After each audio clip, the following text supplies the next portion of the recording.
country is mourning the loss of four army men who died fighting militants in two separate encounters in Kashmir. Army Chief General Bipin Rawat has indicated it is time that terror was controlled from the grassroots. He's made a very strong statement yesterday, sir. Yes, operations against terrorists hold up there that it continued. Indian Army Chief Bipin Rawat warning that those creating hurdles there in the army operations will be dealt with harshly. He's also given a stern message here to the stone pelters that if they try to disrupt anti-terror operations in the valley in Jammu and Kashmir, they will be treated as overground workers there of terrorists and can be fired on as well. Remember, in Bandipora, in Hajunmo particularly, where resulted by stone pelting on soldiers, leaving 3 soldiers dead in the encounter. Our aim has been to conduct people-friendly operations, but the manner in which the local population is preventing us in conducting the operations, at times even supporting the terrorists to escape. And it is these factors that is leading to higher casualties toward the security forces.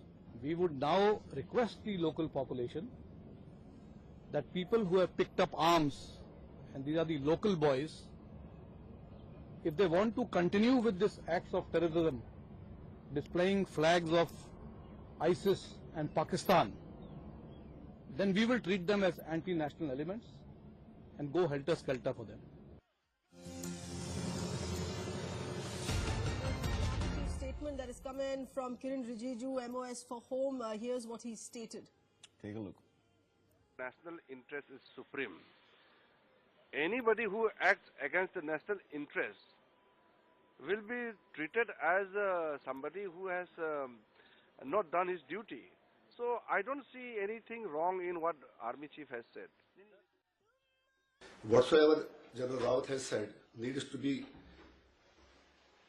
read by understanding both the sides of the coin. As a professional, he has said that people should not try to disturb wherever there is a militants-related operation, but at the same time there is a confession. It amounts to confession that India has lost the war at the ground. It amounts to confession that militants are having support of people at the grassroots level. It amounts to the confession that J&K is not a law and order problem. In a way, he has given a clear-cut, louder message to New Delhi that just killing militants is not a solution because they are enjoying more support. And New Delhi should see the other side of the state, other side of General Rawat's statement, which clearly reveals that J&K is a political problem and just killing people is not a solution because new people are joining militancy. The nation is eternally indebted to the Indian Army and the paramilitary forces, which are among the best in the world. We are safe today and we are able to carry on our daily activity according to our wishes, primarily because we are safely guarded by our security forces. We sleep when they awake, we eat when they stay hungry, and therefore I think we should, and we owe it to the army, to allow them to perform their task and their responsibility professionally and to the best of their wisdom and ability. I fully support it. It's about time. You can't, this is a national endeavor fighting terrorism. You can't give sanctuary to terrorists. You cannot cooperate with them. You can't give them food. Any help to the terrorists means that you're also a terrorist.